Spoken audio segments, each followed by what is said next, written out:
નિકિતા બેટા, હા ઓલો ખબર છે ને ઓલો સણાનો લેપ લગાવો કરે ઈ કરજે ની તું.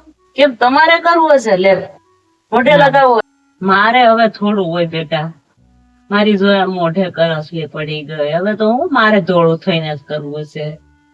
બહુડી થઈ ગઈ હું તો તને કઉ છું, તું લગાવજે. આમ જો એ છે ને સણા લોટ ને લગાવવાથી મોઢું છે ને સારું થઈ જાય, ધોળું લાગવા મળે. તારે હમણાં બધે લગ્ન માં જવાનું હોય ને,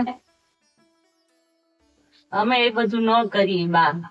અમારે ડાયરો ઓલી આવે છે ને ડબ્બી હોય, ડબ્બીમાં બધું આવે ને એમ કરી નાખીએ. અમારા મોઢા તો જોન ધોળા જ નથી દેખાતા. એ કોણ લેપ ની માથાકૂટ કરે? અમારા સમયમાં જો અમે ચણા લોટ ને એવું કરતા ને મોઢા ધોળા કરતા. અમારા સમયમાં થોડું એવું હતું, અત્યારે આવ્યા છે એવી બધી ઓલી ડબ્લ્યુ. તમારો જમાનો બા ફિક્સ. અત્યારે જમાનો બદલી ગયો બધો. અત્યારે બધું તૈયાર મળે છે, લઈ આવી તૈયાર ને કરી નાખીએ. ફિક્સ છે, એટલે જે હોય.